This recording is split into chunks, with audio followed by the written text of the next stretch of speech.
Pilger's resolve shines brightly through 7 steel structures. Exciting, but I mean nerve-wracking, I guess, too. Just making sure everything works, you know. Grain bins at the Farmers Co-op elevator are new symbols for this community's future. As they inch higher, it's returning traditions that have Stanton and Cumming County farmers giving thanks. The farm that these are coming off of, the family always liked them to come to Pilger, and they've been bringing beans to Pilger for years. The Farmers Co-op finally began taking the harvest this month. Jeremy Ewing is one of the first farmers here. They wanted to bring some here, and they wanted to be some of the first beans brought here. The soybeans come from a part of the county where the Twin Twisters formed, outside of Pilger, June 16th. What happened when the EF4 went through town is still hard to talk about. These images say enough. We had about 25 acres of what they considered unharvestable because there was so much damage in it that we couldn't do nothing with it. Months later, there are still signs in the fields outside of town. Twisted metal like this shoved by Mother Nature's sinister hand 2 feet deep into the ground. This door off a grain bin, there's 5 on a bin. We had everything from hot tubs to second stories of houses. With this field and the one beside it, we removed over 1 million pounds of debris. Randy Ortwich took out special damage insurance for his equipment and is now paying for temporary grain storage. I had a grain facility that was destroyed, so that kind of changed a lot of our marketing plans. Plans won't include selling everything through the Farmers Co-op. Only a fraction of that is complete.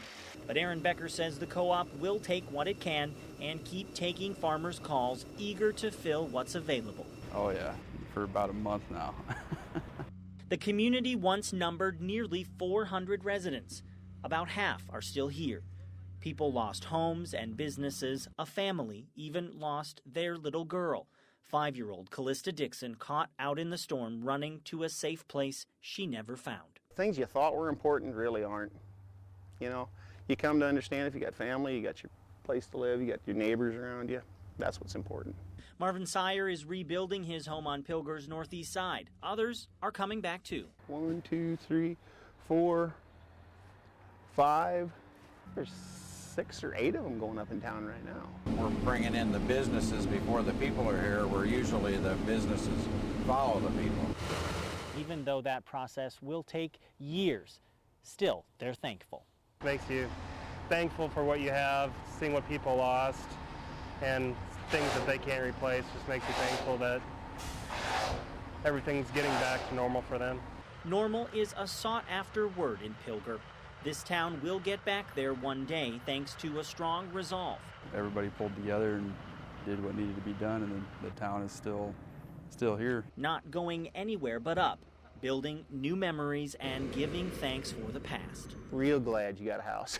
real thankful that you got what you got. In Pilger, Kelly Bartnick. It's home. Action 3 News. The past is important in Woodbine. It is part of the charm.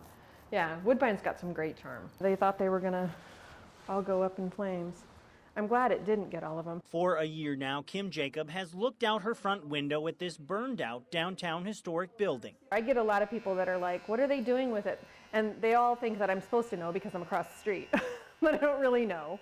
You know, I'm kind of waiting like everybody else is for the next step to happen. It was a flower shop. Now it's part of the town's history. Our stories and our history are in our buildings. So it's very important that we keep each of them. It's heart-wrenching when you see a structure that a lot of people have put time and energy and talent into go up in flames. Firefighters battled smoke and wind for hours last September trying to save the building. For the past year, a Woodbine Development Group has been making their own plans to save it. It'll end up being about 3,000 square feet, 2 apartments above one apartment above the other, and then 2 commercial retail spaces. All behind early 1900 storefronts, a chance for new businesses to drive commerce here. But getting to that point is a battle itself. Developers are digging deep for grant money. So far, they've found enough to preserve the front. We can keep that historical preservation part intact, and we keep the spending down a little bit. It preserves the historical part, that's intangible. The progress here the past year hasn't exactly been swift, but there has been progress. Most recently, all of the braces were removed from the front of the building.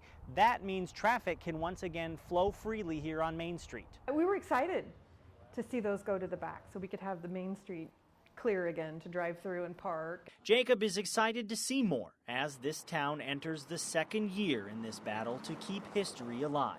They're just not going to let it die. That's the only way to put it. They're stubborn, you know. In Woodbine, Kelly Bartnick, Action 3 News. Through her store's front windows, Katie Cleveland can see what she calls this neighborhood's biggest problem. It's such a thoroughfare, so when people get off work, they kind of fly down here, but it's kind of dangerous. This stretch of Farnham from 36th to 42nd has only had two-way traffic for a couple of months. At the time, most business owners and the city said it would help bring people here to shop and eat. Destiny Meeks, who lives and works here, is already sick of it. I honestly wish that Farnham would go back to a one-way. Last week, her car was totaled when a speeding car hit it and the driver took off. That is personal. It is very personal to walk outside of your home and your car is just totaled. More than her car, she's worried about her clients. Meeks works at a daycare and has to beg drivers to slow down while they help kids on and off the bus. All we can do is hold up traffic and make sure our kids get in safe. Other people who live and work nearby think most drivers speed through here because that's what they've always done. And it's been kind of a drive-through neighborhood for years and years. But now, with more businesses opening, there are more pedestrians, cyclists, and people trying to park. We're just trying to create an actual neighborhood, something that feels like a neighborhood. The Area Small Business Association has asked the city to consider putting up signs asking drivers to pump the brakes and even lowering the speed limit. 25, keep kids alive, knock off 5 miles an hour. For me, it's like if you change the environment, you change the behavior. Well, I'm frightened, first of all. Michelle Colburn is still in shock after an afternoon shooting feet from her back door. Police say just after 3:30 today, 3 people were shot in this North Omaha neighborhood near 36th and Ames Avenues. I heard 10 to 12 shots that came from my backyard area. I run to my daughter's bedroom window and I seen a woman with a gun, a black gun about this big, looked like a little sawed-off like shotgun. 2 of them were transported to Creighton Hospital in critical condition, and then 1 is deceased. Police blocked off 2 more scenes where 2 of the victims had traveled east for help. A fire station at 34th and Ames and the intersection of 30th and Ames. Witnesses say that victim got out of the Toyota Corolla and collapsed. Police swarmed the neighborhood in the area of North High School. Classes were already out for the day, so the school did not go on lockdown. As for Colburn, she says she's done. I don't want to live here anymore. It could just easily be one of my kids.